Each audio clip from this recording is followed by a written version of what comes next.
Okay, hi, so welcome to this video on health and disease. So here we're going to talk about a couple of different types of diseases and give some examples.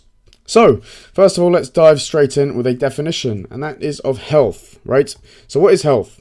Well, health is the state of physical and mental well-being. Right, so if you're in perfect health, then it means that physically and mentally you are well. That's obviously a broad definition, right? But it does drill home the point. And so therefore, what is disease? Well, one definition of disease is illness or sickness, characterized by specific signs and or symptoms, right? Now these cause ill health.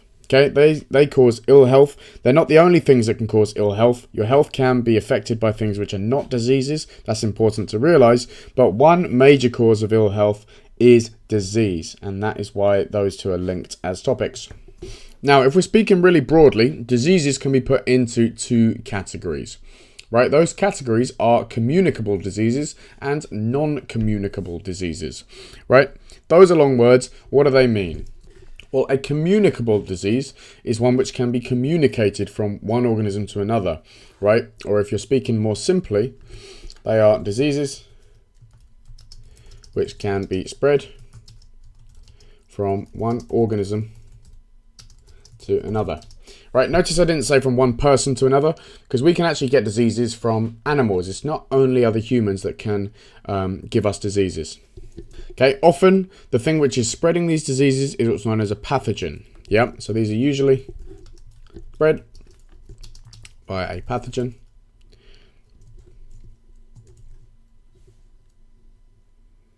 Right, and that can happen in different ways, and I have a whole separate video on that topic. Yep, examples of this may be something like HIV is an example. Right, there's clearly a pathogen which you need to catch that pathogen from someone else, and therefore you can get the disease in that way. Now, a non-communicable disease. Okay, these are diseases. Okay, so diseases which cannot be spread between one organism and another. Okay, now generally, this isn't always true, but generally, okay, so generally, they are slower acting and last over a longer period of time than communicable disease. Okay, the reason being, if you catch a disease, right, let's say a pathogen, you're infected by a pathogen, normally that pathogen is going to impact you very, very quickly, and therefore you'll show symptoms pretty quick, and then they're either going to be really severe or your body's going to fight the infection, and then that's it. Whereas if the disease is not something that can be caught, it's something which you just have, then the effects could be slow, very slow onset, right? Examples of that include things like Parkinson's, right? Things like Huntington's, things like asthma. Okay, so examples include diseases such as Parkinson's and asthma. Asthma, there we go, right? Most cancers are also non-communicable, whereas some of them actually are communicable, right? There are ways in which you can catch cancer, or you can get cancer via a pathogen. Now, that's an important point, because sometimes those kinds of diseases can actually interact with each other, right? So you could have a disease which is considered normally as a communicable disease interacting with a disease which is a non-communicable disease, right? And vice versa. Okay, so seemingly unrelated diseases can interact to cause health problems for patients. Yep. So, an example. Okay, I'll actually write this. So, as an example, you've got HIV, which is definitely communicable disease, right? It is a communicable disease. Now, HIV negatively impacts the immune system, right? It's a very nasty disease. It's permanent. There's currently no cure for it, right? It damages our immune system and stops us being able to fight other infections. Okay, but it can actually worsen the symptoms of other kinds of diseases, including things like asthma. Okay, so it can worsen. I should probably type this because I'm going to run out of room. Okay, so it can worsen symptoms of other types of diseases, including things like asthma and some cancers, which are considered non-communicable. All right, and on top of that, when you have something like this, where you have a severe impact on health, so you've got a severe impact from HIV on the immune system, and it's worsening other symptoms, it could be cancer, could be asthma, could be a whole plethora of other things, that actually can start to affect the person's mental health.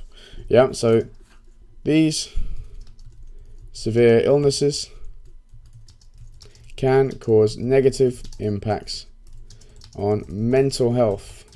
Yeah, for example, the person could actually become quite severely depressed.